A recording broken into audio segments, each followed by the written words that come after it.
Assalamualaikum warahmatullahi wabarakatuh. Bismillahirrahmanirrahim. Nahmaduka ya ghafuru ya syakuru. Masalli wa sallim barik ala sayyidina maulana Muhammadin wa ala alihi wa sahbihi aswa'in nama ba'du. Kita tidak bosan-bosan cerita ini karena ini khazanah kita. Di kitab Nailul Ma'mul itu, di kitab Usul Fiqih, saya berkali-kali cerita ini karena ini untuk menunjukkan bahwa Quran itu liqaumi ya'qilun, liqaumi yatafakkarun. Ada seorang kiai, seorang ustadz, kiai dulu itu emang orang soleh, alim terus jadi kiai. Kalau kiai sekarang tuh macam-macam, nganggur terus ingin jadi kiai, terus daftar gitu. Ada lowongan di yayasan, masuk ingin jadi ustadz, karena dengar ada gajinya. Dulu tuh udah ada seperti itu udah. Makanya dulu tuh kalau ustadz kiai pasti soleh karena dia alim terus ingin orang lain tuh mendapat ilmunya. Kalau sekarang nggak ada yayasan sehat, guru gajinya sekian. Yang nggak ingin jadi ustadz tuh daftar.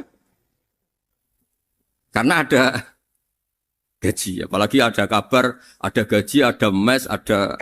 Wah, yang daftar banyak ya. Tapi mentalnya ada kiai sebetulnya. Ya kalau sampean tanya itu baik dah Gus. Ya setengah baik. Ya maksudnya setengah baik, ya ada baik. Ngajar itu kan baik. Tapi setengah saja karena motifnya itu nyari gaji, bukan ingin mencerdaskan umatnya Rasulullah SAW. Itu Imam Amudi itu guru matematika. Saya nggak bosan-bosan cerita ini. Guru matematika.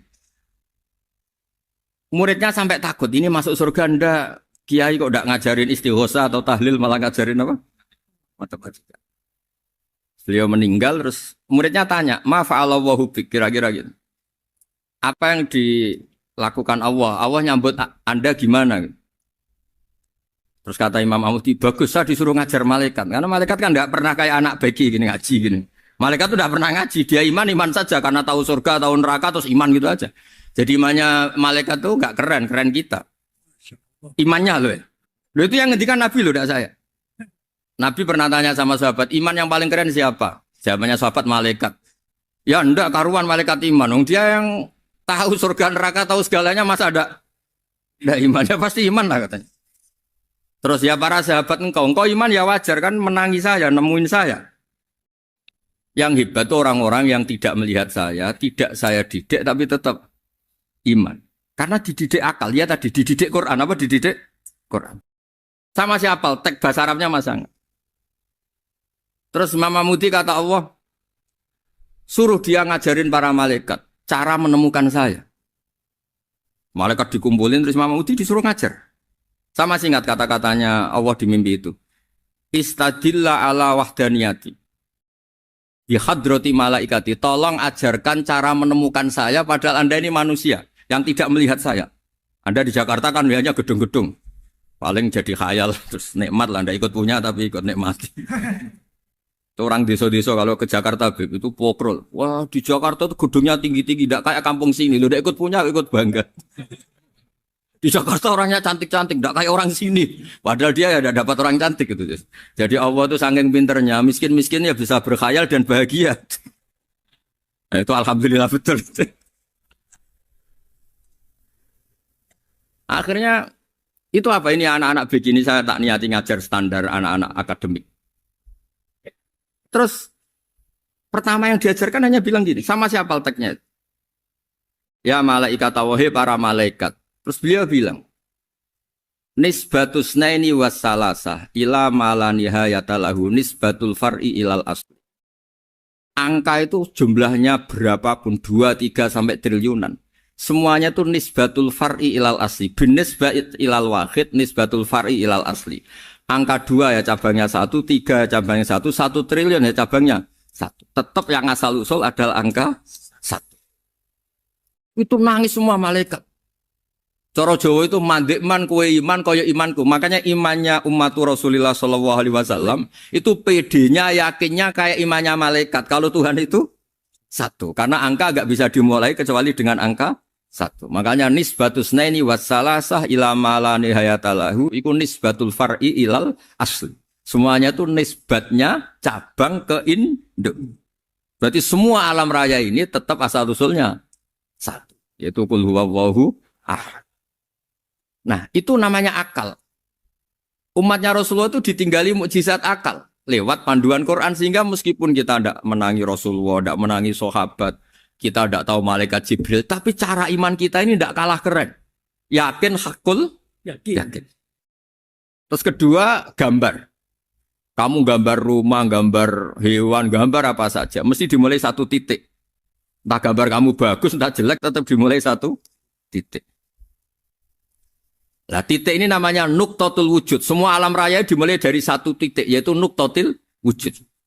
Makanya Quran dimulai bismillah, dan bismillah itu dipilih sama Allah pakai pertama ba itu ada titik. Itu kata semua ulama, itu titik itu singkatan dari bi kana makana wa bi yakunu mayakun. Karena saya semuanya ada. Bi itu karena saya. Jadi makanya santri-santri beki tidak usah bayangkan kamu jadi wali terus bisa terbang ke Mekah, tidak usah. Kalau terbang ke Mekah ya sudah umroh aja bayar. Kalau enggak ya maklaran KBH atau apa. Pokoknya cari gratis itu. Ya gratis kan ya. Dapat orang 10 gratis. Satu. Terus orang enggak umroh-umroh dirayu-rayu supaya umroh. Repot. Itu pelanggaran fikih itu. Kalau orang punya utang itu wajibnya nyaur utang dulu gitu. Wah repot. Saya itu juga sering bingung di kampung-kampung. Gus sama umroh. Kenapa? Dapat gratisan. Minta uang saja buat nyaur utang. Enggak boleh. Wah, secara fikih yang wajib itu nyaur utang bukan umroh. Enggak boleh Gus diminta uang, enggak boleh, harus umroh. Udah gitu saya ini bingung Gus mau umroh. Enggak nikmati. Kenapa? Disuruh ngajar Gus. Repot semua kalau ibadah mergawe ya jadi bingung semua. Ya saya mohon anak-anak BK semua yang seneng Quran itu harus seneng sampai kayak saya sehingga tahu mencari Tuhan dengan cara tauhid yang berbasis akal. Itu sedzahir imannya malaikat. Jika di klasmen iman itu manusia ulul ilmi, kita-kita yang nekuni ilmu itu nomor 1 prakteknya. Karena nomor 1 itu Allah karuan kan, syahidah wa, Allah kan gak tertandingi, syahidah wa annahu la ilaha illallah, terus wal malaikatu. Malaikat kan karuan karena langsung menyaksikan surga, dan ketiga apa? Wa ulul ilmi. Berarti prakteknya kan nomor 1. Kalau kompetitornya semuanya manusia, ulul ilmi nomor berapa? 1 kan? Nah nomor 3 kan dari Allah, malaikat, ulul ilm. Berarti kalau kompetisinya antar manusia nomor berapa? 1 kan? Nah kenapa ulul ilmi di nomor 3 kan tapi dari Allah, malaikat, ulul. Kerennya kayak apa? Karena cara iman ulul ilmi itu enggak ada ragunya sama sekali. Kamu ragu enggak kalau 2 itu cabang dari 1, asalnya 1? Enggak pernah ragu kan? Semua gambar seruat apapun dimulai dari 1 titik. Ragu enggak? Enggak kan? Nah, imannya umatnya Nabi karena dipandu oleh Quran itu seyakin itu, sehakul yakin itu. Nah, itu terus Jubair bin Mut'im jadi iman. Am khuliqu min ghairi syai'in am humul khaliq. Terus kata Allah lagi, kalau kamu tidak percaya saya yang bikin langit bumi ya gampang dong, kamu saja yang ngomong kalau kamu yang bikin. Paling orang sepakat kamu stres. Terus hanya ayat gitu, am khalaqus samawati wal ardh. Kalau kamu tidak yakin Allah yang bikin, ya silakan Anda klaim saja kalau kamu yang bikin langit bumi. Bala yukinun. Kamu juga gak mau kan dibilang stres. Ya, ini ngaji ilmu dulu, nanti bagian terakhir ijazah. Bismillahirrahmanirrahim. Ini riwayatul Bukhari. Haddatsana Abdullah bin Yusuf, haddatsana Les, haddatsana Sa'id al-Maqburi an-Nabi Hurairah radhiyallahu anhu qala an-Nabiy sallallahu alaihi wasallam. Ma minal anbiya'i nabiyyun illa qad u'tiya minal ayat ma mithluhu amana alaihil bashar. Wa innama kana alladhi utituhu wahyan awhahu wa ilayya fa arju an akuna aktsarahum tabi'an yaumal qiyamah. Dados kita tahu semua nabi itu punya mukjizat. Ya, semua nabi itu punya apa? Mukjizat. Mukjizat itu hal yang luar biasa yang memastikan manusia itu tidak bisa menyainginya atau menandinginya. Dan rata-rata mukjizat Nabi dulu itu fisik. Misalnya ontanya Nabi Soleh itu kan onta tapi keluar dari batu, itu kan aneh. Aneh sekali. Atau tongkat Nabi Musa bisa simsalabim mengeringkan laut apa? Merah. Semua Nabi itu punya mukjizat dan semuanya berbentuk fisik. Kecuali mukjizatul Rasulullah Shallallahu Alaihi Wasallam itu berupa Al-Quran. Al-Quran itu konsep ilmiah. Terus kata Rasulullah SAW, tapi saya karena Quran itu justru berharap pengikutku besar dan sampai hari kiamat. Sekarang kita logika ya. Andaikan kamu punya tongkatnya Nabi Musa, kalau kamu suka uang, kepikirannya dijual apa dipakai? Kalau kamu suka uang, pakai. Kalau kamu ahli suudon itu pikirannya ndak, ini asli ndak. Karena yang melihat di Turki itu ya sebagian gitu. Kalau yang suka perdukunan itu bayangkan tuh miliknya. Mungkin dipakai ngakali orang atau apa, pokoknya bayangkan tuh miliknya. Kalau yang kolektor pikirannya itu nanti ini laku berapa. Tapi kalau peneliti mungkin pikirannya itu ini asli apa enggak? Bukti aslinya apa? Repot lah. Lagi pula kalau kamu punya utang terus mau apa? Istri kamu marah mau apa? Kalau pakai tongkat. Nah, beda dengan mukjizatnya Quran itu semuanya apa? Ilmiah. Orang yang sedang harmonis dengan istri bisa pakai ayat di antara ayat-ayat Allah itu apa? Wa ja'ala bainakum mawaddatan. Nanti kalau ditakdir cerai, saya tidak menyarankan cerai. Kalau ditakdir cerai, itu masih dimotivasi sama Allah. Wa iya tafarroqa yughnillahu kullam min saati. Jika suami istri itu cerai, jangan-jangan suaminya dapat istri lebih baik, istrinya nanti dapat suami lebih baik. Jadi yang masa lalunya ada keprahara. Kan banyak orang suaminya meninggal ketika nikah lagi ditanya, kangen sama suami pertama, alhamdulillah ini lebih baik. Padahal suaminya yang meninggal itu berharap istrinya ini kangen, ternyata dia sudah syukur dapat suami yang lebih baik. Jadi Quran itu menunggui kita ila yaumil qiyamah.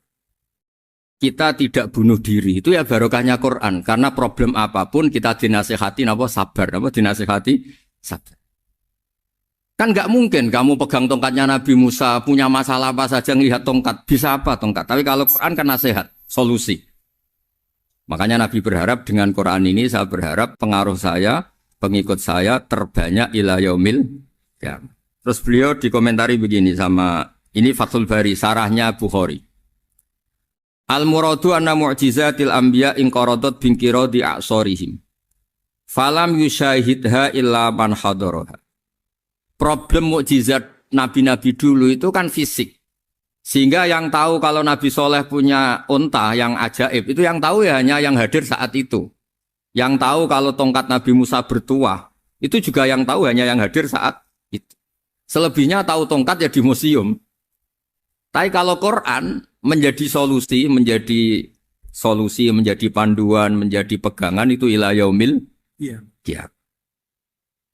Kita beri contoh ya Quran panduan yang paling gampang misalnya begini. Dulu ini cerita ya. Dulu itu ada orang kafir cerdas namanya Jubair bin Mut'im. Itu saking pinternya dia, pinter juga tokoh. Itu sebagai delegasi pembebasan Asra Badrin. Jadi tawanan-tawanan perang Badar itu mulai dulu ya ada negosiasi mau dibebaskan. Terus orang-orang kafir ini menugaskan namanya Jubair bin siapa? Mut'im. Ini ada di Bukhari. Karena ini ngaji di Jakarta. Kalau orang nggak tahu hadis juga tanya ini sahih enggak gitu. Wong nggak tahu kok tanya itu aneh. Padahal kalau dibodoni itu ya nggak tahu. Tapi ya tetap tanya hadisnya ini sahih enggak.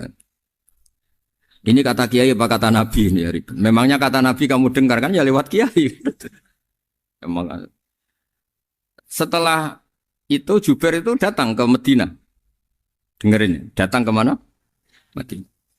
Kemudian dengar Nabi baca Wattur pas sholat maghrib. Jubair karena Nabi dulu gak ada hotel, gak ada pondok ya. Pondoknya Nabi hanya sufah itu. Nabi baca maghrib, bukan diskusi, bukan debat. Baca Wattur wa kitabim mastur firrokim mansur wal baitil ma'mur wasaqufil marfu wal bakhril masjur. Terus itu. Kemudian sampai pada titik ayat am khuliqu min ghairi syai'in. Masa manusia atau alam raya yang maujudat, yang nyata, yang wujud nyata. Kemudian asal-usulnya itu ketiadaan. Ini kan hadhil alam maujud. Alam ini kan nyata. Masa sesuatu yang nyata, penciptanya itu tidak nyata. Jadi nggak mungkin ada faham nihilisme. Kalau faham nihilisme berarti melahirkan teori begini. Al-adamu yakhluqu maujudan. Sesuatu yang tidak ada, menciptakan yang... Itu kan akal nggak bisa nerima. Kalau sesuatu ini ada, penciptanya pasti ada. Terus Akhirnya Jubair bin Mut'im itu simpuh di depan Rasulullah terus bilang, "Ya Muhammad, kada qalbi ayatir." Hampir saja hati saya terbang. Kalau riwayatnya Imam Ahmad, faka'an nama sudi qalbi, hati saya dihancur. Semua teori yang saya bawa untuk ngelawan kamu sekarang luluh semua, hancur semua. Yang benar adalah teori Anda bahwa Tuhan itu satu dan Tuhan itu ada sebelum semua makhluk. Coba kalau Nabi Muhammad ada Jubair bin Mut'im terus menyembunyikan tongkat dekat mihrab, terus dilihat ini apa? Paling pikirannya ini dari kayu apa? Terus yang bentuk tongkat itu tukang pemahatnya siapa? Kok kurang keren kalau di Blitur gimana ya? Kan malah panjang. Kira-kira kalau mukjizat itu dari tongkat itu malah panjang. Panjang lah pokoknya panjang. Lagi pula kamu coba kan nggak ngarah mandi, itu yang mandi kan nabinya bukan tongkatnya. Coba tongkatnya Nabi Musa coba anak-anak beki itu. Dipakai mukul kucing aja tidak mesti mati itu. Jadi nggak jelas mukjizat-mukjizat seperti itu nggak. Tapi kalau Quran menunggui sampai saking hebatnya Quran, teori rasionalitas kampanye di mana-mana. Tingkat validitas, tingkat kebenaran Quran itu bahkan bisa diuji tanpa membuktikan. Tanpa apa? Cukup pakai akal. Ya terus saya teruskan. Fala yamurru terus al-murad anna mu'jizatil anbiya in qaradat binqidari a'sam wa mu'jizatul Qur'an mustamirratun ila yaumil qiyamah. Wa kharquhu lil adat fi uslubihi wa balaghatihi wa ikhbarihi bil maghibat. Terus kata ini yang ngarang Fathul Bari sarahnya Imam Bukhari. Fala yamurru asrun minal a'sar illa wa yadharu fihi syai'un mimma akhbaru bi annahu sayakun yadullu ala sihhati da'wahu. Wa hadza aqwal muhtamilat. Wa takmiluhu fil ladzi ba'da wa qilani ya anal al makna anal mukjizat al madiyah kanat khissiyatan tusyahadu bil absar kana qoti soleh wa asa Musa. Mukjizatnya nabi-nabi dulu itu hanya penyembuh, hanya pelengkap, hanya nuruti keinginan mata. Seperti dahsyatnya apa? Laut Merah diseblak apa dipukul sama tongkatnya Nabi siapa? Itu semuanya itu hanya memanjakan mata. Urusan mata. Terus wow itu. Tapi kalau mukjizatnya Nabi Muhammad itu berdasar akal. Maksudnya berdasar akal nih dengerin ya. Dengerin betul. Ketika Laut Merah terus tersibak kan, wow itu keren kan. Terus kita bilang, menyimpulkan, wah kita tidak akan mampu. Itu bodoh sekali kesimpulan kita tidak akan mampu. Meskipun bikin nyamuk Anda juga tidak mampu. Loh untuk memutuskan tidak mampu saja kok sampai pertunjukan seperti itu tuh laopo, cek goblok gitu. Nah kalau kita karena umat yang pinter untuk memaksa kita nggak mampu, Allah bilang Inna wa la yastahi ayadriba mathalam ma ba'ud. Kita melihat nyamuk langsung berkesimpulan tidak mampu. Saya berkali-kali cerita nyamuk itu sudah kecil, masih punya urat, uratnya kayak apa? Masih punya kuman, kumannya seberapa?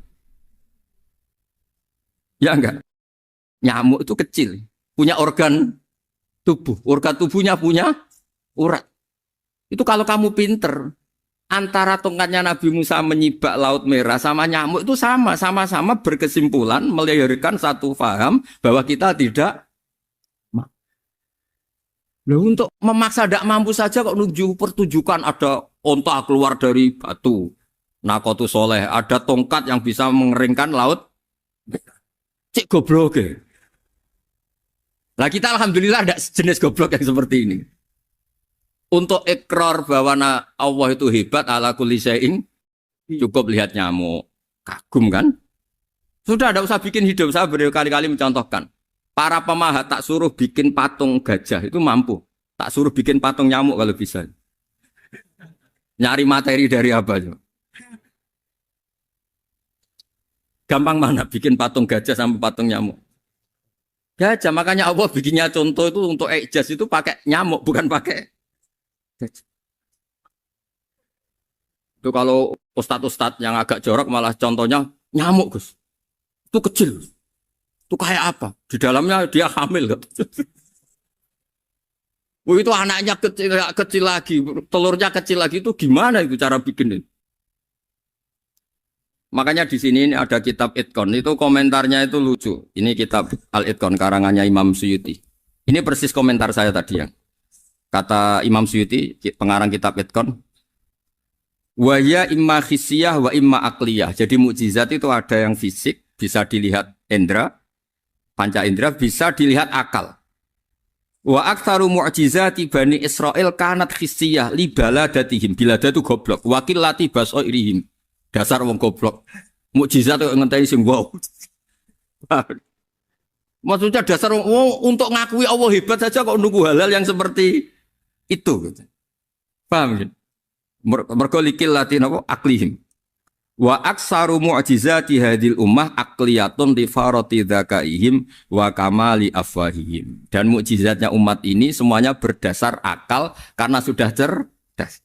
Jadi andaikan kita melihat tongkatnya Nabi Musa menyibak Laut Merah dengan melihat nyamuk, kesimpulan kita sama. Sama-sama wow, sama-sama keren, sama-sama memastikan kita tidak mampu. Makanya terus Quran menerangkan wa ma min dabatin fil ardi wala ta'iri yatiru bi janahihi illa umamun amsalukum. Jadi keseharian kita lihat burung kok terbang. Itu sudah ayatun min ayatillah. Paham ya? Dados niki kudu bangga ditunggoni napa Quran, nggih ditunggoni napa Quran. Wa mu'jizatul Quran tusyahadu bil basirah fayakunu mayatabi'u li ajlihi aksar. Terus li annal ladzi yusyahadu bi aini ra'si yang qaridu bingkiradi musyahidi. Sesuatu yang tampilan dahsyatnya itu disaksikan mata, maka itu bisa habis. Era tongkat Nabi Musa seperti itu habis enggak? Bisa mengeringkan Laut Merah habis kan? Tapi era mukjizatnya Quran ila yaumil qiyamah. Ya contoh sosial, saya kembali lagi ke sosial. Kamu punya teman awet atau punya istri awet, itu konsepnya ya wal kadhiminal ghaidh, agak gampang tersinggung. Coba kalau kamu setiap tersinggung putus, setiap tersinggung habis, kamu tidak punya teman, tidak punya istri. Sampai kita awet seperti ini, kalau kecewa ya wal kadhiminal ghaidh, ngempet. Termasuk saya ini, biasanya ngaji khusus terus baca gini ya kecewa. Tapi barokahnya diwarai Quran wal kadhiminal ghaidh, ngempet Gus, ngempet. Terus kecewa sama teman, kenapa tidak putus? Karena wal afina Aninna sudah kalau kecewa maafkan. Coba kalau kita kecewa presiden demo, kecewa menteri demo, kecewa orang tua minggat. Ya kalau dicari, kalau tidak kan malu. Saya itu punya teman tak tanya, kecewa besar sama bapak itu. Kenapa tidak minggat? Malu. Kenapa malu? Takut gak dicari. Itu orang tuh paling malu itu kalau keluar dari rumah nggak di. Saya punya teman lagi, saya ini takut mati Gus. Kenapa? Takut istri saya tidak nangis Gus. Itu kematian terburuk itu kalau mati tahu istrinya ada nangis, itu malu betul itu. Makanya jangan mati, pokoknya pastikan orang sekeliling ada nangis itu baru berani mati, kalau enggak jangan. Ya jadi mukjizatnya Nabi itu luar biasa. Nah ini terus saya teruskan ya, makanya mukjizat terbesarnya Nabi adalah Al-Quran. Karena Al-Quran itu cerita tentang hukum-hukum akal, cerita tentang logika-logika peradaban. Misalnya logika peradaban, contoh paling gampang. Di Quran itu ada sekian ayat yang Allah cerita peradaban. Misalnya wa ahsinu innallaha yuhibbul muhsinin. Itu dikutip, terus kemudian disimpulkan dalam peradaban. Kata Sayyidina Ali karramallahu wajhah ngendikannya gampang. Ahsin man syi'ta takun amirah. Kamu berbuat baik saja sama seseorang, maka otomatis kamu akan jadi pemimpinnya. Ada orang nggak tamat SD, nggak tamat papa, gobloknya minta ampun. Tapi karena gaji seorang pakar, kamu tak gaji 1 bulan 1 miliar, perusahaan saya jadikan besar. Itu dikongkan ngalor ngidul ya nurut. Hanya karena dia ihsan. Terus wastaghni amman syi'ta takun nadhira. Saya ulang lagi. Wastaghni amman syi'ta takun nadhira. Dan kamu jangan butuh orang lain, siapapun dia, maka kamu akan setara. Misalnya ada menteri orang antri mau salim, tapi kamu tidak butuh kan tenang saja. Tapi kalau kamu butuh, habis kamu. Ya kan? Kamu tidak butuh seseorang, maka kamu posisinya akan setara. Kamu harus sopan karena punya utang jasa. Kalau nggak punya apa-apa kan setar. Ya enggak? Misalnya kamu jajar rektor atau jajar menteri, jajar apa saja. Kalau kamu tidak punya utang kan, kamu jajar menteri tidak punya utang. Sama jajar satpam tapi punya utang, takut mana?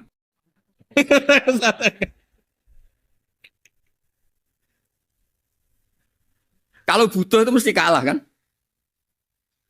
Ada pejabat misalnya nggak begitu cantik sama perempuan cantik yang kamu butuh ingin dicintai, takut mak. Padahal nggak jelas orang ini pangkatnya apa. Jadi dalam hukum sosial itu kata Sidin Ali, wastahni aman syi'ta takun nadhira. Kamu jangan butuh seseorang maka kamu akan setara. Terus yang terakhir, wahtas ilaman syi'ta takun asiro. Asiro pakai sin. Dan silahkan butuh seseorang maka kamu akan jadi budak dia. Ya coba misalnya Anda seorang profesor, seorang alim, seorang kiai top. Misalnya mencintai janda di ujung kampung sana, jalan kaki 2 kilo. Padahal itu gak tamat SD. Tapi gara-gara seneng, kacau kan? Logika kepangkatan hilang semua kan? Jadi itu hukum peradaban. Itu mewakili isi-isi sosial yang diterangkan Quran. Ya, jadi paketnya 3 tadi ya. Ahsin man syi'ta takun amiro. Kamu berbuat baik sama seseorang, maka kamu bisa memimpin. Wastahni amman syi'ta takun nadhira. Kamu jangan butuh seseorang, maka kamu akan setara. Bok kamu ketemu orang terkaya di dunia. Yo ketemu orang terkaya di dunia, kamu jejer, kamu tidak butuh dia. Tenang kan bisa setara kan? Tapi kalau butuh, harus sopan, ngajukan proposal, harus berakhlak karimah. Makanya sekarang, Anda kok berakhlak kenapa? Ternyata mau nyalek.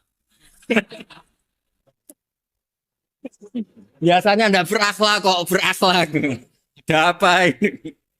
Makanya guyonan di Rembang itu Beb Husein itu. Kalau ada orang mendadak sopan sama temannya, temannya curiga, kok tumben sopan, mau utang ya? Zaman akhir itu kacau.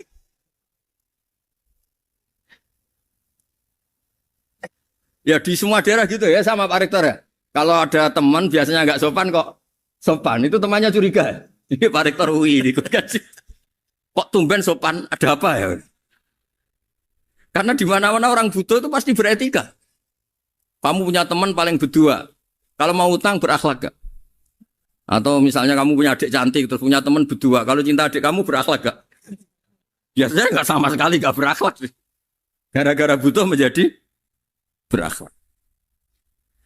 Ya jadi hukum sosial itu ya kuncinya 3 tadi. Ahsin man syi'ta takun amiro. Wastahni amman syi'ta takun nadhiro. Terus wahtas ila man syi'ta takun asiro.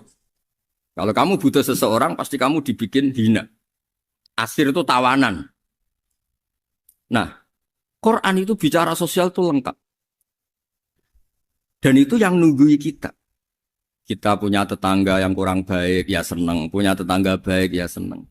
Kata Imam Syafi'i, saya berkali-kali cerita.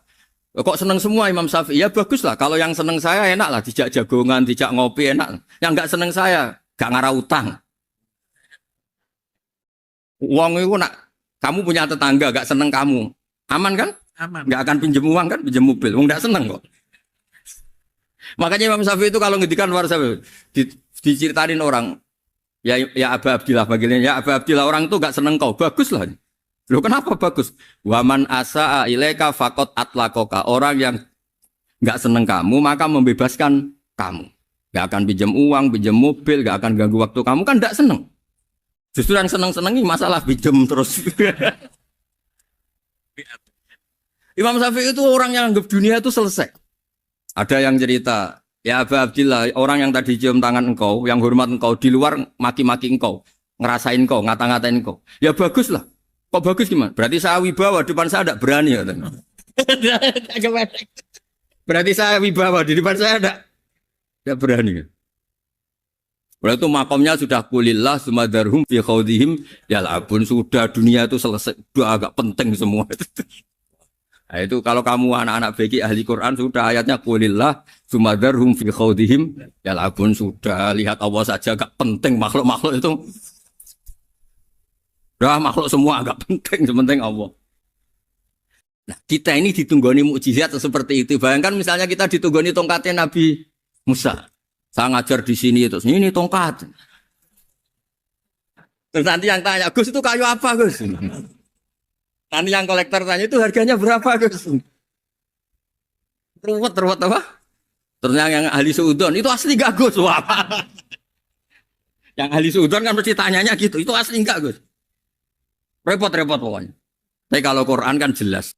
Suatu saat ada perdebatan antara Abul Hasan al-Asy'ari. Abul Hasan al-Asy'ari ini tokoh ahli sunnah paling populer dalam ilmu logik. Dia mengatakan orang menemukan Tuhan itu harus lewat logika yang cermat. Tidak boleh taklid, hanya ikut-ikutan. Dia harus menemukan satu argumentasi bahwa Tuhan atau pencipta langit itu ada. Kemudian ada satu problem di mana orang-orang kampung atau orang-orang yang lugu atau orang-orang awam itu tidak bisa ilmu logika, ilmu mantek kalau dalam bahasa pesantren. Kata Abul Hasan al-Asy'ari, itu masih mungkin. Alhasil para ulama ini meneliti ke orang-orang yang lugu, yang di kampung, yang petani, yang lugu sekali. Apa yang mereka temukan? Ternyata mereka punya cara logikanya sendiri untuk menemukan Tuhan, Sang Pencipta. Pernah suatu saat ada seorang petani lugu, biasa menggembala unta, ditanya, Bima araf tarubak, lalu kamu yang petani ini yang hanya ngurusi sawah, ngurusi ladang, dengan cara apa kamu tahu kalau Tuhan itu ada? Si petani tadi marah besar dan dia mengatakan, Al-ba'ratu tadullu alal ba'ir wa asharul aqdam yadullu alal masir.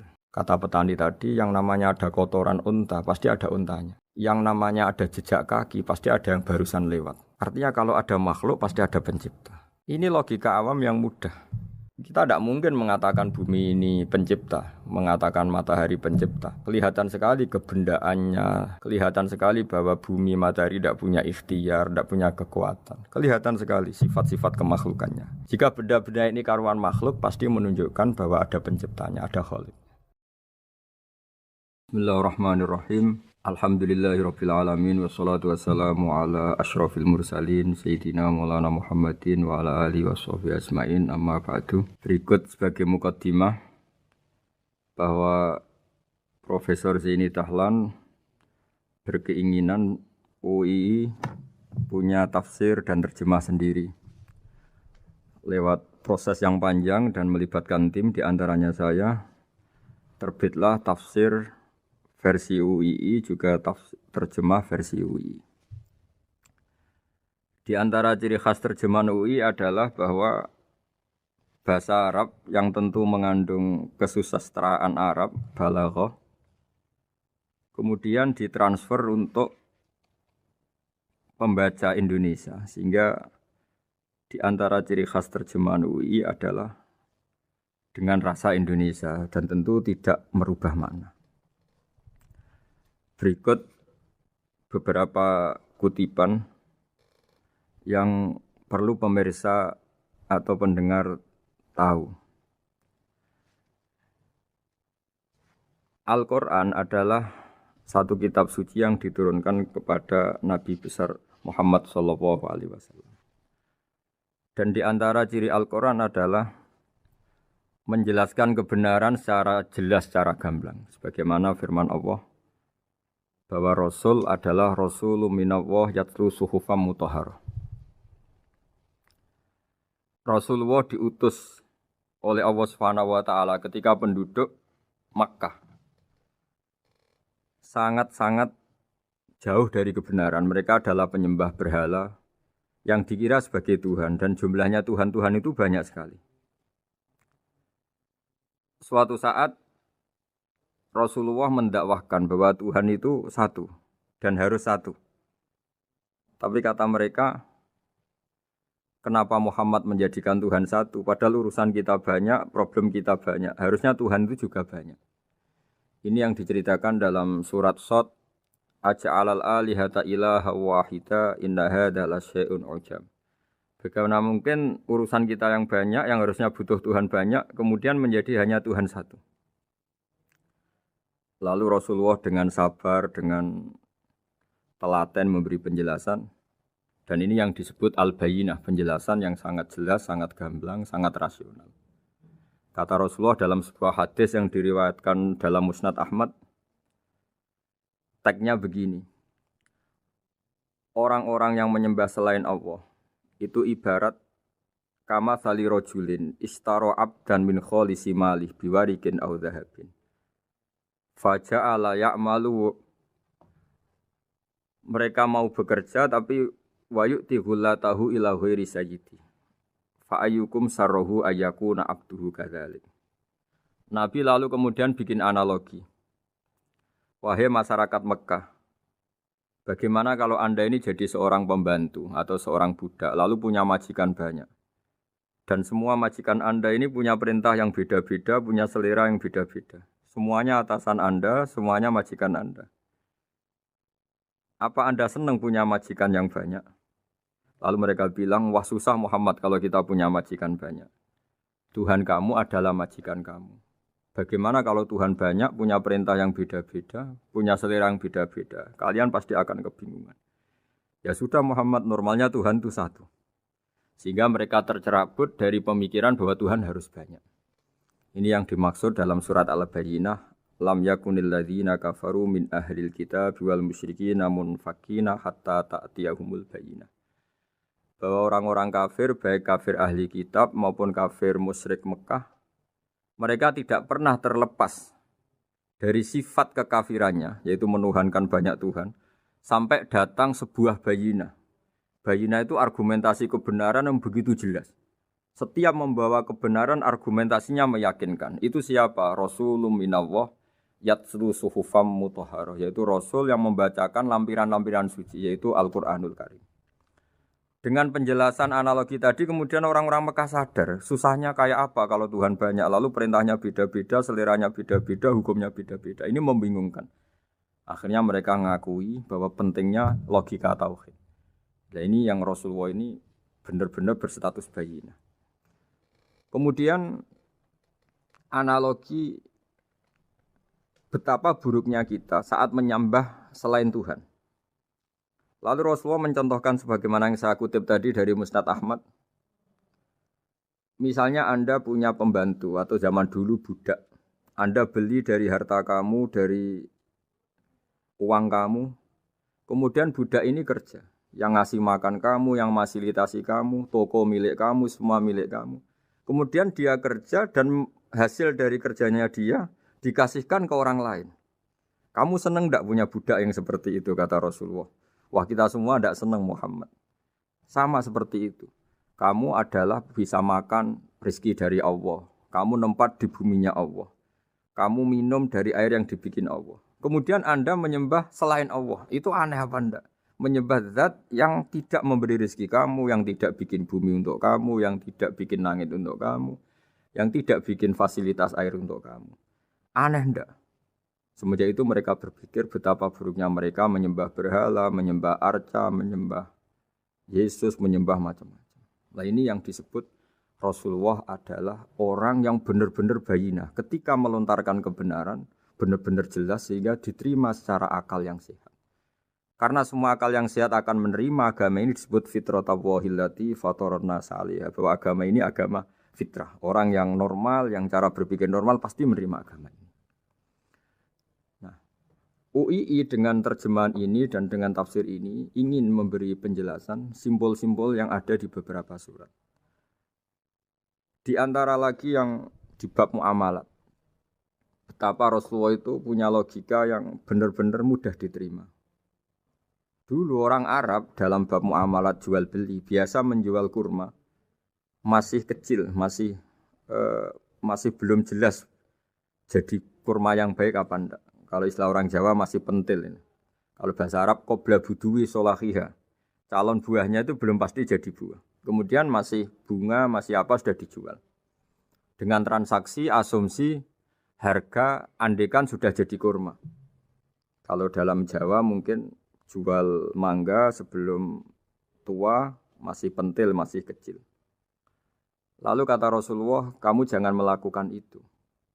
Kenapa ya Rasulullah padahal kita butuh uang? Kata Nabi, Ara'aitum in mana Allahu as-samra fa bima yastakhillu ahadukum mala akhi. Bagaimana kalau buah-buah yang masih kecil itu kemudian berguguran karena satu musim atau karena apa? Lalu kamu mendapat uang itu atas nama apa? Yang dikatakan tijarah adalah muawadhah. Pembeli dapat barang, kamu dapat uang. Lalu kalau barang yang ada enggak menjadi buah yang baik, Anda menerima uang itu atas nama apa? Rasulullah secara haru, secara mengingatkan nurani kita dengan redaksi fabima yastahillu ahadukum mala akhi. Lalu kamu mendapat uang saudara kamu atas nama apa? Kalau atas nama buah, mereka belum mendapat buah. Akhirnya ada kesadaran bersama bahwa sebaiknya kita menjual sesuatu itu yang pembeli ya dapat barangnya, yaitu dalam konteks ini buah yang sudah layak dijual, kita dapat uangnya.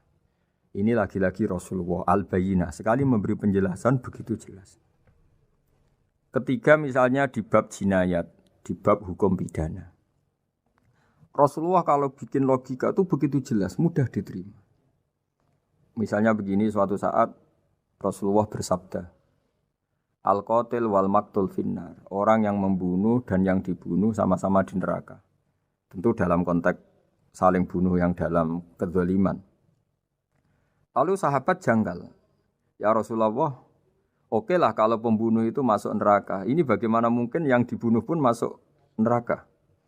Rasulullah dengan jelas, dengan bayinah, dengan hujjah, beliau menjawab, innahu kana harison ala qatli sahibihi. Sebetulnya yang terbunuh pun mentalnya pembunuh, karena dia sangat juga ingin membunuh saudaranya. Nasibnya saja yang menjadikan dia terbunuh. Hanya sahabat tahu, oh ya ternyata maktul dalam konteks duel adalah mentalnya qatil juga. Sehingga karena mentalnya qatil, dia tetap di neraka. Meskipun prakteknya dia menjadi maktul yang terbunuh. Nah ini yang dimaksud oleh Allah, bahwa Rasulullah ini bisa menghilangkan tradisi kemusyrikan, bisa menjungkir balikkan, menghancurkan kemusyrikan, karena Rasulullah bisa menjelaskan secara detail hatta ta'tiyahumul bayyinah. Bayyinah adalah Rasulun minallah yatslu suhufam mutahharah. Jadi ini yang insya Allah sebagai kajian kita, bahwa kita butuh sekian penjelasan untuk mengenang dan membuktikan bahwa Rasulullah adalah benar-benar al-bayyinah.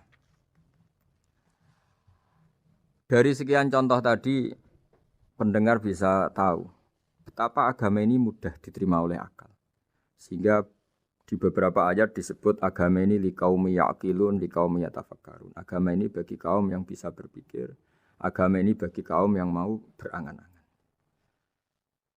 Dulu untuk menghilangkan kemusyrikan dengan logika kafir Mekah bahwa urusan kita banyak, harus Tuhan banyak. Itu panjang sekali. Di antaranya ada ayat yang spesifik tentang itu. Daraballahu mathalan rajulan fihi syuraka mutasyakisuna wa rajulan salamal lirajul. Hal yastawiyani masalah. Allah membuat satu perumpamaan, yaitu di surat Daraballahu mathalan rajulan fihi syuraka, di surat Zumar ayat 29. Allah membuat satu perumpamaan bagaimana andaikan Anda jadi seorang pembantu atau asisten. Lalu Anda punya majikan banyak yang seleranya beda-beda. Kemudian dibanding misalnya Anda jadi pembantu dengan satu majikan yang akhlaknya baik, komitmennya baik. Anda milih mana? Lalu orang-orang kafir Mekah menjawab, Muhammad tentu kita milih punya majikan satu yang baik. Kalau majikannya banyak kita jadi repot. Lalu mereka kata Rasulullah, ya sudah kalau gitu Tuhan kamu satu saja jangan banyak, kalau banyak jadi repot. Terus mereka baru tersadar bahwa menuhankan Tuhan banyak itu salah dan resikonya lebih banyak. Ini disebut munfakina hatta ta'tiyahumul bayyinah. Mereka orang-orang musyrik enggak mau tercerabut dari akar kemusyrikannya sampai datang al-bayyinah. Sebuah bukti kebenaran yang begitu jelas, begitu nyata. Siapa kebenaran itu? Rasulun minallah yatslu suhufam mutahharah. Yaitu Rasulnya Allah yang membaca lampiran-lampiran suci. Lampiran-lampiran suci ini dalam bahasa Arab diikutkan wazan isim maf'ul disebut mushaf. Makanya kitab suci ini ditulis di sohifah. Kalau dalam bahasa Arab lampiran itu sohifah, dijamakkan kata jamaknya suhuf. Kemudian ketika dicetak, dijilid disebut mushaf. Sehingga alhamdulillah UII Universitas Islam Indonesia punya mushaf, punya terjemahan, punya tafsir. Ini diharapkan kita sebagai ulama, sebagai dai, sebagai ustadz bisa warasatul anbiya. Karena kata Rasulullah, al ulama warasatul anbiya. Saya kira demikian supaya pemirsa tahu, pendengar tahu bahwa betapa pentingnya menjelaskan secara bayyinah. Ini penting sekali karena sekarang pikiran di dunia itu macam-macam dan kita butuh energi untuk mengungkap lagi intisari-intisari dari sesuatu yang digulirkan atau dibahas Al-Qur'anul Karim. Sehingga Al-Qur'an ini benar-benar jadi ibrah, jadi teladan bagi kita semua. Jangan sampai karena kita lupa mengkaji Al-Qur'an sehingga hukum-hukum Al-Qur'an menjadi mandek. Kita harus terus mensosialisasikan supaya Qur'an ini hidup. Caranya gimana? Masyarakat dirangsang supaya tahu al-bayyinah. Contoh yang terakhir sebelum menutup perjumpaan kali ini, misalnya dulu orang kafir Mekah itu janggal. Karena mereka juga punya kajian bahwa Nabi itu bersyarat harus turunan dari bangsa Israel. Karena semua Nabi itu pasti turunan Nabi Ibrahim. Yaitu Nabi Ibrahim punya anak yang bernama Ishak. Ishak punya anak yang bernama Yakub. Yakub ini yang nanti punya anak Yusuf. Sehingga Yusuf bin Yakub bin Ishak bin Ibrahim. Ketika nabi-nabi ini hidup di Palestina, di Yerusalem, itu kayak jadi aturan bahwa nabi itu harus turunan Bani Israel. Sehingga ketika orang-orang kafir Mekah dari kelompok ahli kitab, ketika Rasulullah Muhammad mendakwahkan diri sebagai nabi, mereka janggal bagaimana mungkin nabi dari orang Arab. Nabi itu harusnya orang Yerusalem atau orang Palestina. Kemudian Allah memberi penjelasan, fihi ayatum bayyinatum maqamu Ibrahim, bahwa Muhammad adalah turunan Ibrahim. Bukti nyata adalah di Mekah ada jejak kakinya Nabi Ibrahim, yaitu yang sekarang kita sebut maqam Ibrahim. Setelah dilacak-lacak ternyata mbah-mbahnya Rasulullah atau nenek moyang atau leluhur Rasulullah bernama Adnan. Adnan ini kata sejarah-sejarah disepakati wa adnanu bila raibin intadzawil ulumin nasabiyah ila dzabihi Ismail nisbatuhu wa muntama. Bahwa Adnan ini tertulis secara sejarah lengkap bahwa dia turunan dari Nabi Ismail. Ismail adalah anak dari Nabi Ibrahim. Kemudian makom Ibrahim ini juga dibuktikan sekian sejarah bahwa Ibrahim pernah di situ. Yaitu ketika Hajar, ibu dari Ismail, kesulitan nyari air, lalu lalang lari antara Safa dan Marwah, kemudian kita kenang sekarang bernama Sa'i. Kemudian dekat Ka'bah ada namanya Hijir Ismail, karena dulu jadi kamarnya Nabi Ismail. Hijir, hujro itu kamar atau ruang khusus untuk Nabi Ismail. Sehingga jelas sekali bahwa Ibrahim, Ismail, Hajar pernah hidup di Mekah.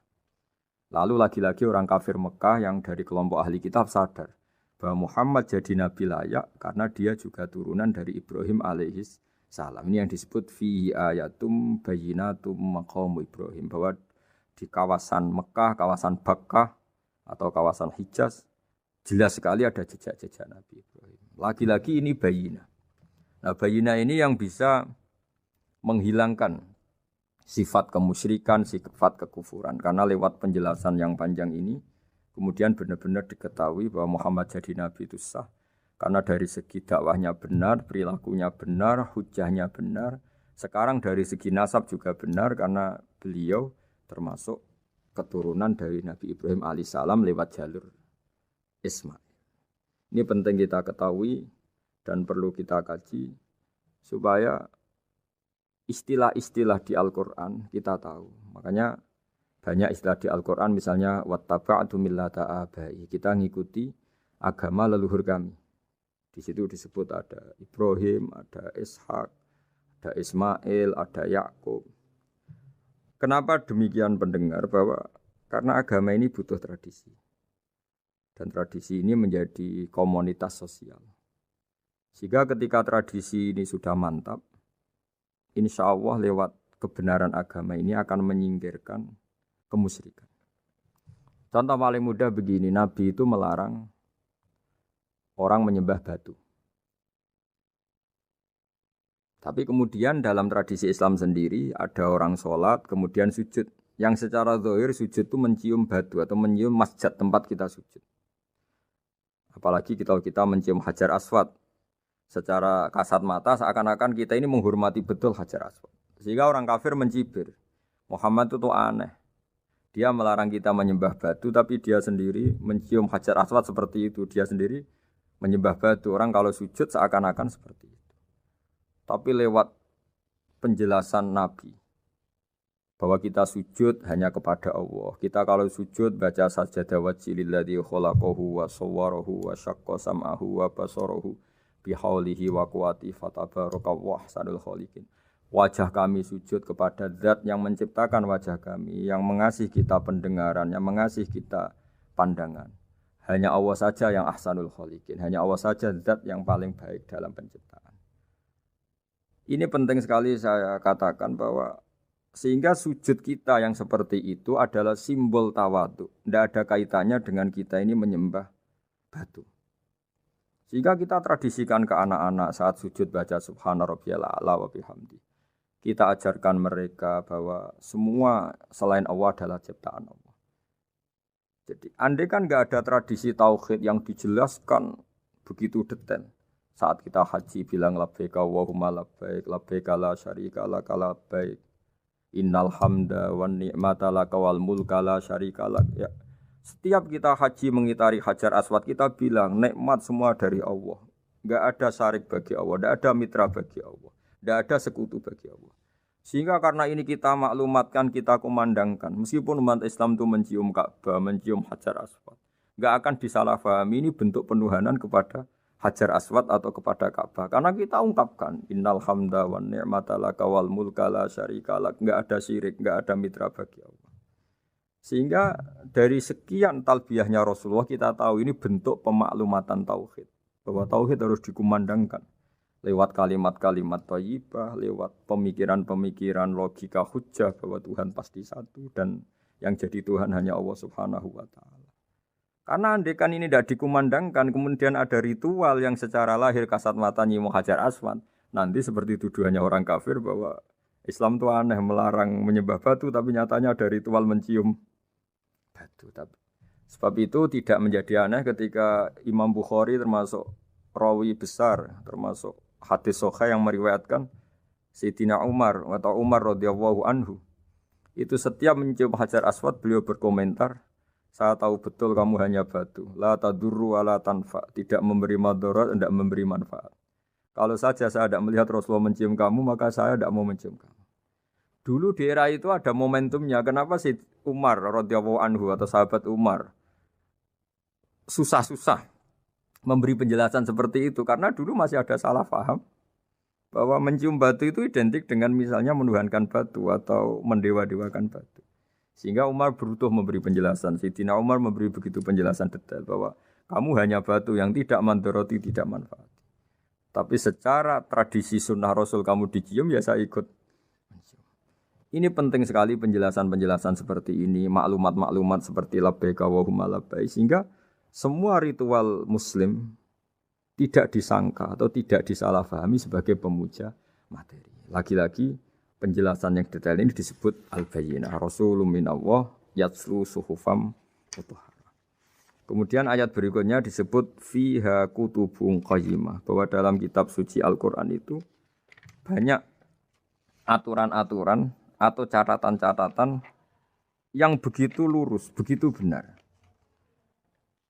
Tentu karena kita ini orang Indonesia yang kalau mengakses langsung bahasa Arab mungkin kita masalah. Sehingga alhamdulillah Universitas Islam Indonesia menerbitkan seri terjemah juga seri tafsir, dan sekarang dibantu lewat acara ini kita berusaha atau membantu para pendengar untuk lebih memahami lebih jauh. Sahabat Indonesia yang kami hormati, berikut kita mulai kajian tafsir yang dikeluarkan oleh UII.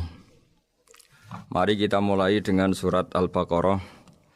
Bismillahirrahmanirrahim. Alif lam mim. Dzalikal kitabul la raiba fihi hudal lil muttaqin. Di sini diterjemahkan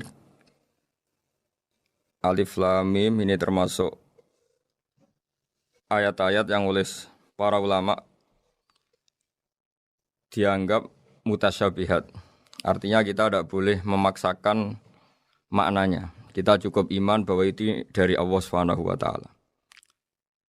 Ini termasuk ayat-ayat yang kita percaya bahwa ada makna yang diinginkan Allah, tapi kita tidak perlu menduga-duga Apa sepersisnya makna itu? Dzalikal kitab la raiba fih, kitab ini tidak ada yang diragukan. Hudal lil muttaqin, petunjuk bagi mereka yang bertakwa. Sahabat Unisia yang kami cintai, yang kami hormati, muttaqin dari kata kerja ittaqa yattaqi ittiqaan. Maknanya adalah menjaga diri. Ada 3 kelas muttaqin dalam terminologi para ulama, istilah yang dikeluarkan para ulama. 1, muttaqin orang yang menghindari perilaku syirik atau perilaku kekafiran. Sehingga menurut para ulama, apapun faseknya seorang mukmin, apapun kelirunya orang mukmin, misalnya pernah mencuri, pernah korupsi, pernah apa saja, masih dianggap mukmin karena dia masih bertauhid la ilaha illallah Muhammadur Rasulullah. Ini muttaqin yang paling kelas pokok, kelas bawah. Kemudian ada muttaqin kelas kedua, yaitu mereka yang menghindari dosa besar tapi tidak bisa menghindari dosa kecil. Misalnya bisa menghindari dosa zina, tapi dia bisa menghindari dosa melihat perempuan yang bukan mahramnya, yang bukan halal bagi dia. Ketiga muttaqin paling ideal yaitu menghindari dosa besar, juga menghindari dosa kecil, bahkan menghindari sesuatu yang tidak penting. Ini yang dalam terminologi ulama disebut para wali atau para ulama, yaitu yang dalam ayat ala inna awliya Allahi la khaufun alaihim wa lahum yahzanun. Ini penting kami jelaskan kelas-kelas muttaqin supaya bahwa mukmin tidak pernah keluar dari status iman meskipun dia pernah melakukan satu kesalahan besar. Karena yang dikatakan mukmin adalah siapapun yang meyakini kebenaran risalah Muhammad. Risalah yang dibawa Muhammad berarti dia mukmin. Soal dia melakukan dosa atau apa saja itu menjadikan dia fasik tapi tidak keluar dari status mukmin. Ini yang dimaksud dalam sebuah hadis, man qala la ilaha illallah dakhalal jannah. Siapapun yang pernah melafadzkan la ilaha illallah iman, maka dia pasti nanti masuk surga. Kemudian ada beberapa pertanyaan dari para sahabat dengan masa lalu orang itu yang macam-macam, Nabi tetap menjawab meskipun dengan masa lalu yang macam-macam. Sebab itu perlu dikaji serius, sebagaimana ada yang ditafsir Sawi bahwa muttaqin itu dari kata kerja ittaqa yattaqi ittiqaan atau ittaqa yattaqi taqwan. Ini maknanya orang yang menjaga diri. Tentu menjaga diri ini ada yang kelas premium, kelas sempurna. Jadi sesuatu apa saja yang bahaya kita jaga, termasuk dosa kecil, melakukan hal yang tidak penting. Ada orang mukmin yang hanya bisa menjaga dari dosa kekafiran, dosa kemusyrikan. Ini pun dengan segala kesalahannya masih ada kemungkinan dimaafkan Allah. Karena Allah pernah berfirman, innallaha la yaghfiru ayyushraka bihi wa yaghfiru ma duna dzalika liman yasha. Allah tidak akan memaafkan dosa syirik, tapi Allah masih bisa memaafkan atau masih berkenan memaafkan dosa di luar syirik. Kemudian yang perlu dimengerti oleh sahabat Unisia adalah makna la raiba fihi. Ini yang perlu kami ungkap, bahwa Al-Quran ini tidak ada keraguan padanya. Tidak ada keraguan ini yang mudah kita teliti karena kita orang Indonesia, mungkin rasa-rasa sastra Arab enggak kental. Mari kita teliti dari segi makna, karena makna ini rasa dan rasa itu universal. Begini misalnya, dulu orang-orang kafir Mekah karena mereka penyembah berhala, penyembah Tuhan-Tuhan yang banyak, itu memprotes. Mereka memanggil tentu masih Muhammad, belum ya Rasulullah. Muhammad, kamu mengajak ke Tuhan berapa? Rasulullah menjawab, ke Tuhan yang satu. Lalu mereka bertanya, Muhammad urusan kita ini banyak, problem kita banyak. Tuhan banyak saja tidak bisa menyelesaikan, apalagi satu Tuhan. Ini yang diceritakan dalam sebagian ayat disebut, Aja'alal alihata ilaha wahida inna hadza lasyai'un ujab. Bagaimana mungkin Tuhan itu satu? Harusnya Tuhan itu banyak karena urusan kita banyak. Lalu Rasulullah dengan bimbingan Tuhan, bimbingan Allah mendatangi mereka, kemudian Nabi menjelaskan, Tuhan itu adalah ketua kalian, Tuhan itu adalah pimpinan kalian. Bagaimana kalau Anda jadi pembantu kemudian punya majikan banyak, punya penguasa banyak, punya tuan banyak. Kemudian semua tuan-tuan Anda ini memerintahkan Anda dengan perintah yang beda-beda. Apa kalian mau punya majikan atau pimpinan yang banyak? Mereka menjawab tidak, Muhammad. Terus mereka akhirnya sadar bahwa problem Tuhan banyak itu tentu lebih sulit, lebih problem. Karena nanti perintahnya beda-beda, keinginannya beda-beda. Mereka akhirnya tersadarkan bahwa sebaiknya atau seharusnya memang Tuhan itu satu. Jadi Rasulullah SAW menjelaskan logika bertauhid itu dengan sekian variasi, dengan sekian logika. Kemudian Nabi kedua juga menjelaskan logika kompetisi. Kata Nabi yang karena bimbingan Allah diberi satu pengertian. Andai kan Tuhan itu 2 atau 3, kemudian berebut dalam tahta aras atau tahta yang di alam raya ini. Sebagaimana lazimnya para penguasa. Maka pasti ada yang menang, ada yang kalah. Dan yang kalah tentu gak layak sebagai Tuhan. Ini yang disebut wala ala ba'duhum ala ba'd. Tentu kalau Tuhan itu banyak, mereka akan berkompetisi, akan bertarung. Dan pasti pemenangnya ya satu, karena memang layak jadi Tuhan tetap satu. Sadarlah bahwa orang-orang kafir Quraisy, orang-orang kafir saat itu sadar pentingnya bertauhid. Ketiga, Nabi juga menjelaskan tauhid secara ilmu logika. Begini para pendengar. Kalau dalam teori ilmu tauhid yang agak jelimet dijelaskan begini. Jika ada 2 Tuhan, maka alam raya ini enggak menjadi alam. Logikanya adalah 2 Tuhan ini bisa kamu katakan sama-sama kuat. Ketika sama-sama kuat kemudian ingin menciptakan langit. Yang satu ingin menciptakan bumi, yang satu menolak menciptakan bumi misalnya. Atau yang satu ingin menciptakan langit, yang satu menolak ingin menciptakan langit. Kemudian ternyata bumi ini terbukti wujud. Logika awam adalah yang berhasil menciptakan bumi berarti Tuhan. Yang gagal atau kudrohnya gagal, kemampuannya gagal tidak bisa menciptakan bumi, gagal menjadi Tuhan. Ini logika awam. Logika ini pun kita terima. Tapi kalau menurut logika ahli tauhid, ahli pakar-pakar logika, cara berpandangan begini. Ketika Anda mengatakan ada 2 Tuhan yang sama-sama kuat, kemudian terbukti yang satu mampu menciptakan bumi, yang satu tidak. Bahasa Anda mengatakan sama-sama kuat ini sudah batal dari awalnya karena terbukti bahasa Anda salah, sama-sama kuat ternyata yang satu tidak mampu.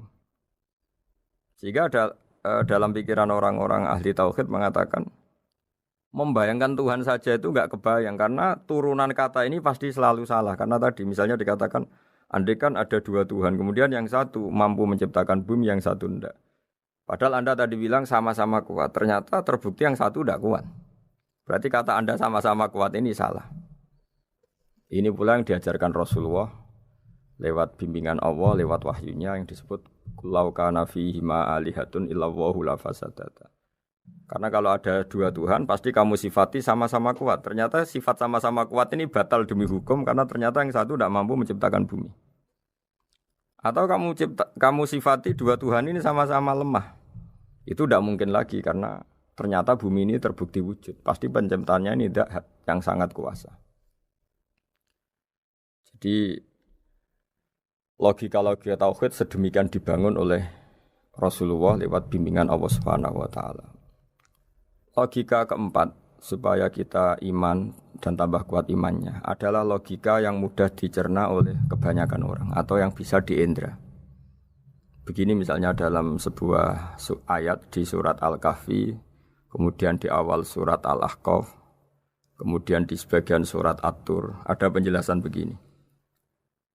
Ketika Rasulullah mengajak manusia menyembah Allah, kemudian orang-orang kafir tanya, lalu Tuhan kamu siapa Muhammad? Tuhan saya adalah Allah menciptakan langit bumi. Terus mereka berandai-andai, ada Lata, ada Uzza, ada Manat, ada Hubal. Itu Tuhan-Tuhan kami. Terus Rasulullah bertanya, apakah Tuhan-Tuhan yang kamu sembah itu memberi kontribusi saat langit dan bumi diciptakan?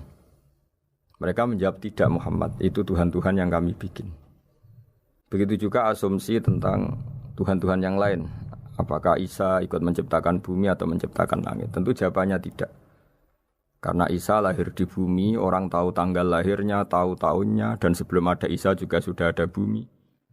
Sehingga untuk menetapkan tauhid, berkali-kali Quran tanya, Amman khalaqas samawati wal ardo, siapa sih yang menciptakan langit bumi?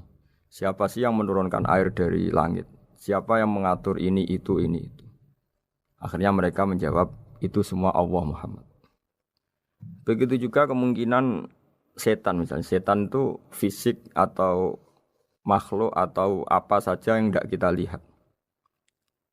Kemudian setan itu lewat rayuannya, lewat tipu dayanya ingin disembah.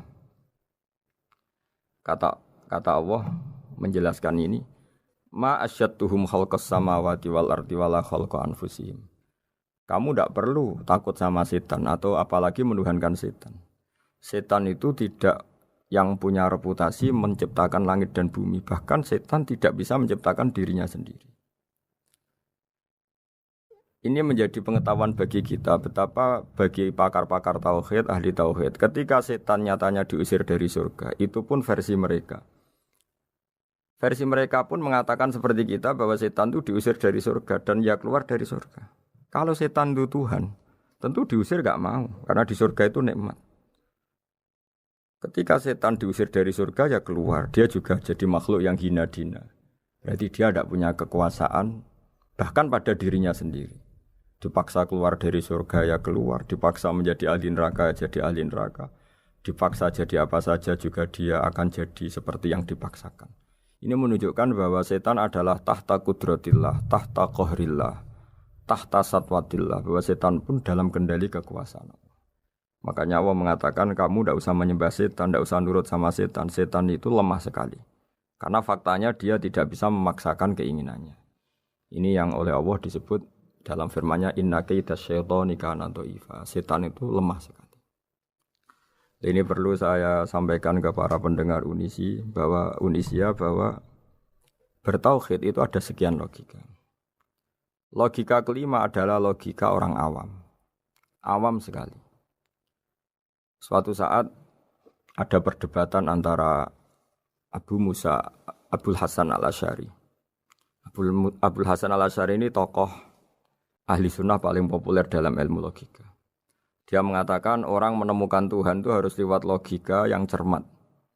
Tidak boleh taklid, hanya ikut-ikutan. Dia harus menemukan satu argumentasi bahwa Tuhan atau pencipta langit itu ada. Kemudian ada satu problem di mana orang-orang kampung atau orang-orang yang lugu atau orang-orang awam itu tidak bisa ilmu logika, ilmu mantek kalau dalam bahasa pesantren. Kata Abu Mansur, kata Abul Hasan al-Asy'ari, itu masih mungkin. Alhasil para ulama ini meneliti ke orang-orang yang lugu, yang di kampung, yang petani, yang lugu sekali. Apa yang mereka temukan? Ternyata mereka punya cara logikanya sendiri untuk menemukan Tuhan, Sang Pencipta. Pernah suatu saat ada seorang petani lugu, biasa menggembala unta, ditanya, Bima araf tarubak, lalu kamu yang petani ini yang hanya ngurusi sawah, ngurusi ladang, dengan cara apa kamu tahu kalau Tuhan itu ada? Si petani tadi marah besar dan dia mengatakan, Al-ba'ratu tadullu alal ba'ir wa asharul aqdam yadullu alal masir. Kata petani tadi, yang namanya ada kotoran unta, pasti ada untanya. Yang namanya ada jejak kaki, pasti ada yang barusan lewat. Artinya kalau ada makhluk, pasti ada pencipta. Ini logika awam yang mudah. Kita tidak mungkin mengatakan bumi ini pencipta, mengatakan matahari pencipta. Kelihatan sekali kebendaannya, kelihatan sekali bahwa bumi matahari tidak punya ikhtiar, tidak punya kekuatan. Kelihatan sekali sifat-sifat kemakhlukannya. Jika benda-benda ini karuan makhluk, pasti menunjukkan bahwa ada penciptanya, ada khalik. Dalam logika Bedui tadi, si Bedui tadi, kalau ada kotoran sapi, pasti ada sapinya. Meskipun sapinya sudah sekarang nggak terlihat, mungkin sudah jalan kemana. Sama, kalau ada jejak kaki, meskipun orang yang tadi lewat sudah kita nggak tahu, tapi kita pasti tahu, pasti ada yang lewat. Ini yang dimaksud dalam bahasa Arab, al-ba'ratu tadullu alal ba'ir, kalau ada kotoran sapi atau kotoran unta, pasti ada untanya. Wa atharul aqdam yadullu alal masir. Kalau ada jejak orang lewat, pasti tadi ada orang lewat. Nah, semua metode ini digunakan semua oleh Rasulullah. Logika yang bagi intelektual, logika bagi kaum awam, logika bagi kaum menengah. Ya tidak awam, tidak intelektual. Semuanya digunakan. Semuanya jadi media untuk memastikan bahwa logika tauhid ini logika pilihan. Logika yang benar-benar logika. Sehingga dalam banyak ayat disebut agama ini liqaum yaqilun, liqaum yatafakkarun. Bagi kaum yang bisa berpikir, bagi kaum yang punya akal. Lalu kemudian kami teruskan alladzina yu'minuna bil ghaibi. Ini kata ghaibi bukan kayak dalam bahasa Indonesia misalnya setan atau hantu disebut barang gaib. Kata ghaibi dalam bahasa Arab adalah perbandingan atau lawan kata dari al-musyahad yang bisa disaksikan langsung lewat indera. Kita orang mukmin iman bahwa surga ada, padahal kita tidak pernah melihat surga. Kita mukmin iman bahwa neraka ada, padahal kita belum pernah melihat neraka. Ini sesuatu yang maghoba anil absor, yang mata kita tidak melihat, fisik kita tidak menyentuh. Kita pun iman. Asal sesuatu itu mansus ya, dikatakan secara eksplisit oleh Quran dan hadis. Kalau dalam bahasa usul fikih disebut al-mansus. Ciri mukmin diantaranya adalah yang paling pokok alladzina yu'minuna bil ghaibi. Iman dengan sesuatu yang enggak kelihatan. Lalu kemudian para ulama cara pandang beda-beda. Bedanya bukan karena mereka bertentangan enggak, tapi ini menurut kelas rasa yang berbeda-beda. Bagi orang-orang sufi, Allah itu tidak bisa dikatakan al-ghaib, sesuatu yang enggak kelihatan. Karena Allah itu begitu jelas, az-zahir. Kata orang sufi, Allah itu zahir. Begitu juga dalam Asmaul Husna disebut Allah itu az-zahir. Begitu jelas. Karena orang yang akalnya mapan, hatinya mapan, melihat satu lemari yang bagus, pasti langsung mensifati bahwa pembuatnya adalah orang yang hebat. Orang yang melihat mobil mewah atau pesawat yang canggih, pasti kepikiran pertama adalah pasti pembuatnya canggih. Sehingga eksistensi pembuat pesawat itu adalah orang hebat, itu langsung tertanam ketika melihat pesawat itu hebat. Bagaimana mungkin seseorang ragu akan kehebatan pembuat pesawat ketika melihat detail-detail pesawat? Pasti langsung kepikiran kalau pembuatnya itu hebat.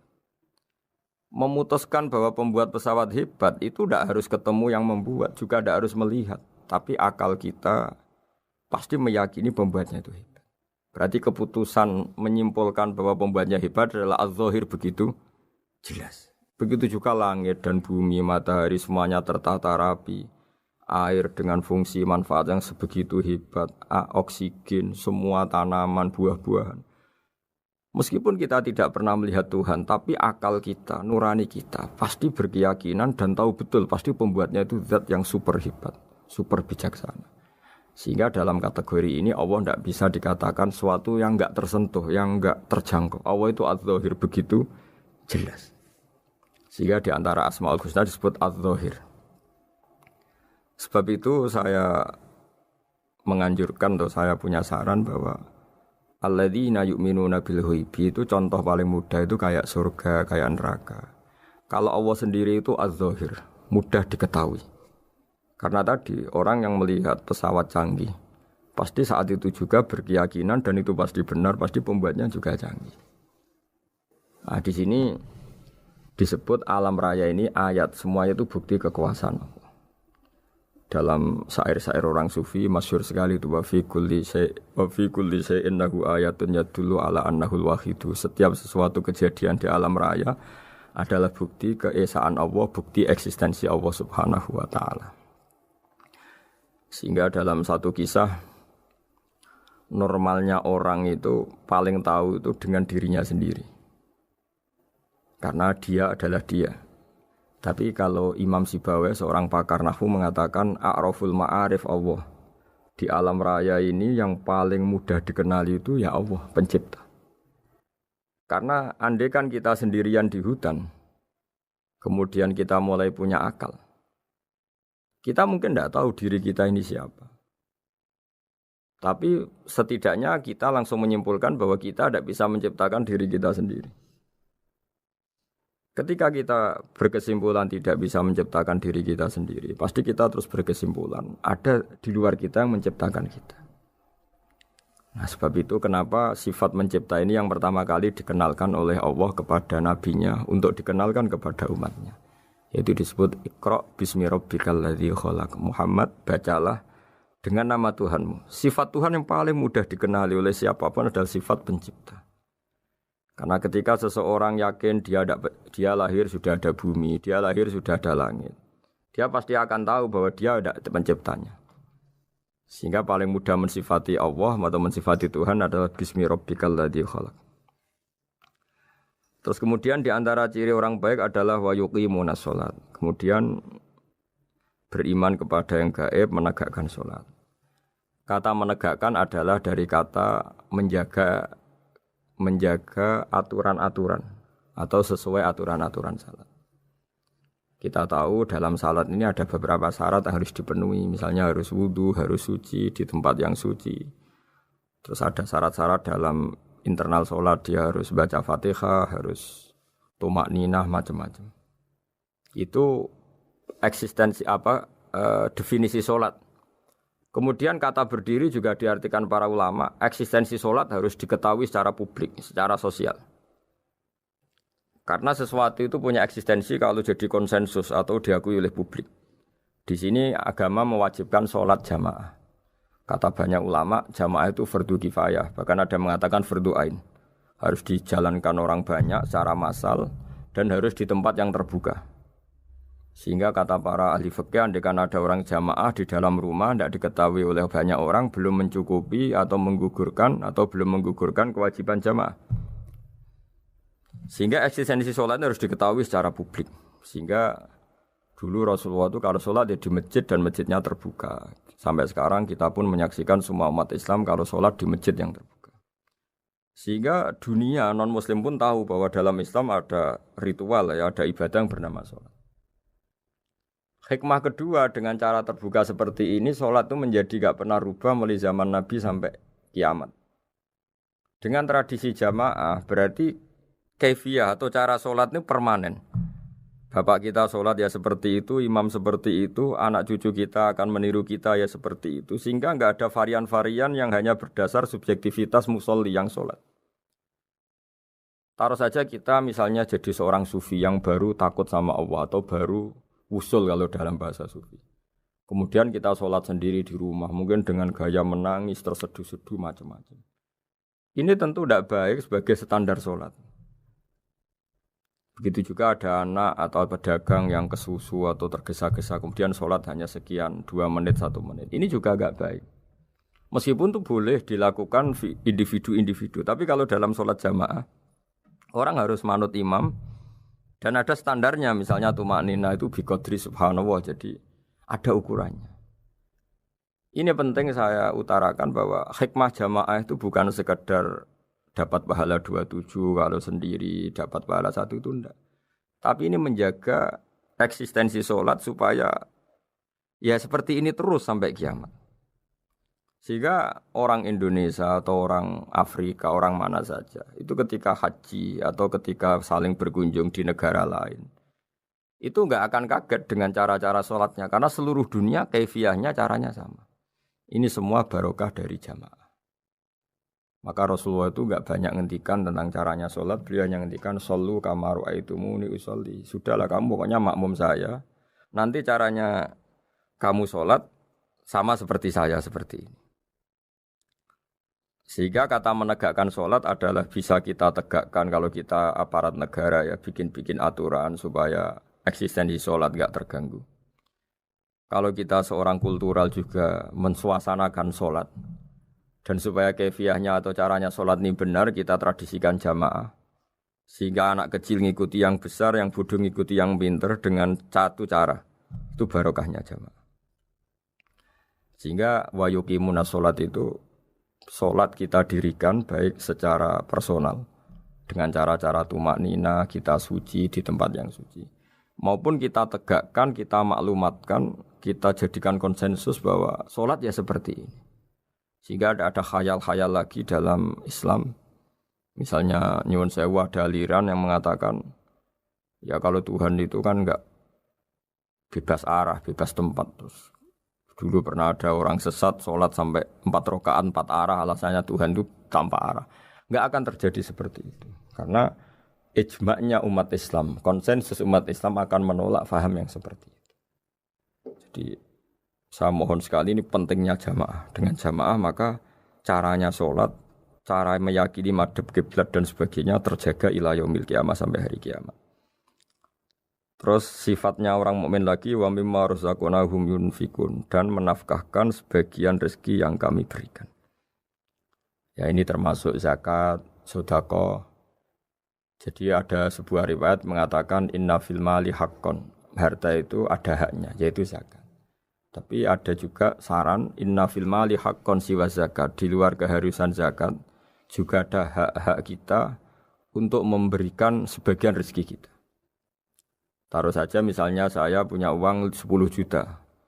Secara nisab zakat belum sampai 1 nisab. Karena 1 nisab itu sama dengan nilai 84 gram emas. Itu kalau diuangkan, kalau 500 ribu ya sekitar 42 juta. Tapi kita sebelum punya 1 nisab pun tetap ada keharusan mengeluarkan sebagian. Yaitu tentu dalam fikih kita wajib mengeluarkan uang untuk anak kita, untuk istri kita. Itu yang wajib-wajib. Kemudian ada sosial, kita nyumbang masjid, nyumbang yatim piatu, macam-macam. Sehingga kata para ulama, ciri utama mukmin diantaranya adalah melakukan zakat, baik zakat yang fardu maupun zakat yang sunat. Karena kata zakat itu dimaknai fardu, sebetulnya definisi para ahli fikih untuk membedakan zakat yang wajib dengan sedekah. Tapi sebetulnya zaman dulu enggak ada seperti itu. Zakat itu maknanya bersihkan harta. Sedekah dari kata sedekah bukti benarnya iman. Jadi sedekah dari kata dari kosakata sedekah yasduqu sidqan, sesuatu yang membuktikan kita loyal itu disebut sedekah. Kita nikah, mas kawin di bahasa Arab kan sedekah dari kata sedekah juga. Kita bukti iman, loyal, kita sedekah. Bukti bahwa kita teman akrab disebut siddiq atau sodik. Kalau dalam bahasa Arab teman namanya juga sodik karena cara bertemanan secara benar, secara loyal. Sehingga wa mimma razaqnahum yunfikun ini ya memasukkan zakat yang dalam terminologi fikih yaitu zakat yang zakat al-wajibah atau zakat yang dengan makna lughat yaitu ya artinya asal membersihkan harta kita entah lewat zakat, sedekah, hadiah kepada orang-orang yang kita hormati, semuanya juga masuk dalam definisi zakat atau wa mimma razaqnahum yunfikun. Kemudian sifat terakhir dari orang muttaqin adalah walladzina yu'minuna bima unzila ilaika wa ma unzila min qablika bil akhirati hum yuqinun ulaika ala hudam mir rabbihim wa ulaika humul muflihun. Di sini diterjemah mereka yang beriman kepada kitab yang kami turunkan kepadamu dan yang diturunkan sebelum kamu. Ini kata yang diturunkan sebelum kamu penting sekali karena ciri utama Nabi adalah dia tidak pernah beda dengan Nabi sebelumnya. Karena kebenaran tauhid pasti tunggal. Nabi-nabi dulu pasti mengajarkan tauhid, hanya menyembah Allah. Enggak mungkin nabi berikutnya kemudian bikin ajaran baru dalam tauhid.